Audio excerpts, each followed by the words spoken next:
And hello, everybody. Thanks for joining us tonight. I'm Doug Proffitt. More than a week after the mass shooting at Old National Bank, the gunman's family wants that AR-15 used in the attack to be destroyed. And a longtime family friend of one of the bank victims is also calling for the very same. WHAS11 night team's Connor Steffen and photojournalist Elijah McKenzie are live right now from the Old National Bank Memorial, where, Connor, you also talked tonight to a Republican Metro Council member. Doug, and we also talked to police out here out front the Old National Bank Memorial. They tell us even this week they continue to see the memorial grow. As we're going to take a look here, you just can see the flooding of these steps. It doesn't stop, it seems. So that's really great to see. As for the voices sort of filling and weighing in tonight, you could argue they are some of those most impacted by this tragedy, when a gunman decided to open fire inside a bank on April 10th. As Louisville begins the slow road to recovery, some believe a first move is gun reform. That includes the family of Old National Bank mass shooter Connor Sturgeon. They want Sturgeon's AR-15 destroyed. It was purchased 6 days before the shooting. The family goes on to say, quote, "This tragedy is yet another indication that meaningful, common-sense gun safety measures must be enacted. We respectfully urge the Kentucky State Legislature to lead the way by changing Kentucky law to remove the gun auction provision." I could not believe that they had this law when I first heard about it. Bob Irvine is a longtime friend of the late Old National Bank Senior Vice President Tommy Elliott. I think what Tommy would say is do something.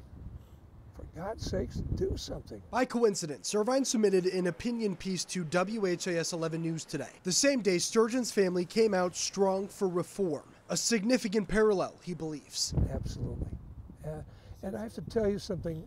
I've prayed about them. I've grieved for them. I mean, I just can't imagine how hard it's been on them to go through this. The calls fall in line with Mayor Craig Greenberg's directive since getting elected, destroying guns instead of sending them off to the KSP auction block.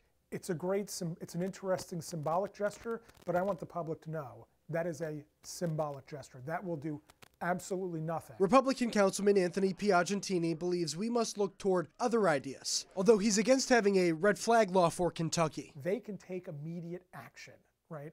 Put together a task force going after illegal guns, immediately putting together some emergency group tackling mental illness or mental health. While his views differ from most at the local level, there is agreement on one front, giving Louisville autonomy to deal with guns. I want as much flexibility for the people as Louisville as possible. Irvine hopes his personal tragedy can create palpable change in Louisville. What we had last week, when that law came to pay, that's an insult to the terrible injury this whole city has felt.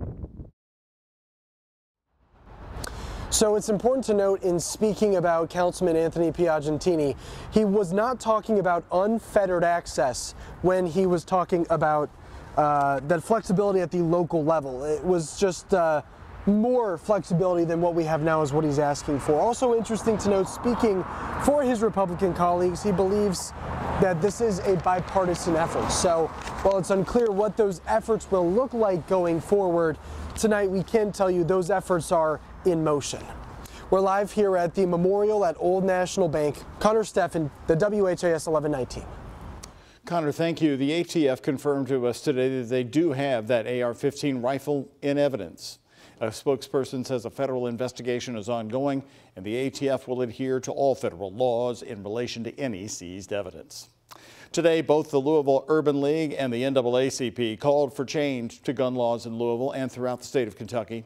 Heavy focus has surrounded those red flag laws that would allow courts to seize guns from anyone who seems to be a danger to themselves or others. They're also calling for mandatory background checks on all gun sales and for Louisville to have the autonomy to create and regulate its own gun laws. Community leaders say they know they will receive pushback from the state, but they want to at least show an attempt at changing gun laws.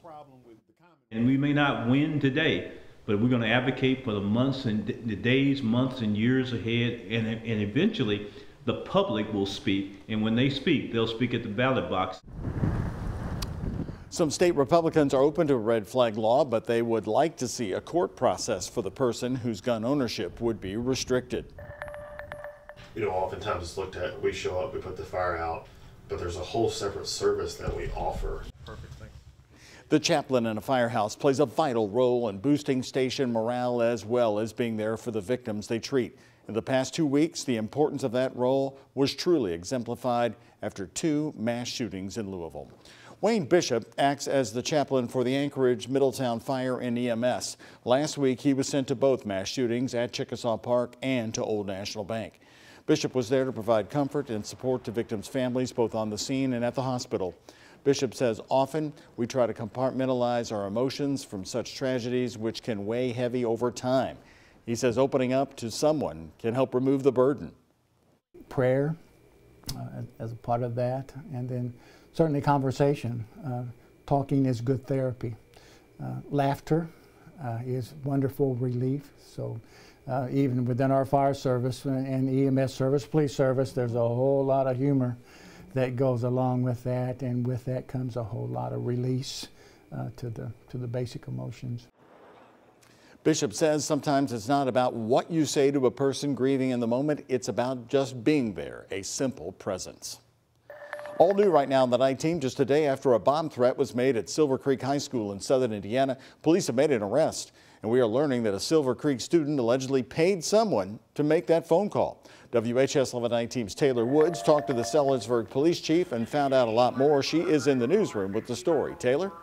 Well, Doug, hoax or not, this is serious. That student has been arrested and is facing charges, but he didn't actually make the threat, and the chief tells us the person responsible is well known among law enforcement for these fake calls. Silver Creek High School in Sellersburg, Indiana, received a call around noon on Wednesday about a bomb threat. We was able to clear the school. No bomb was found, thankfully. But as detectives started digging and talking to different people, obviously a name comes up of a Silver Creek student that supposedly did just that. They were able to arrest that student hours after the threat and question him about the phone call. That's when the teenager told investigators the real story. Paid to get some swatting calls and things of that, which all these things are just very dangerous, and I don't see, any humor why people would do that. What is swatting? Our research shows it's happening nearly everywhere across the country. Schools in Pennsylvania, Utah, and Massachusetts have been targeted. The goal is to have a large SWAT team show up to a false report.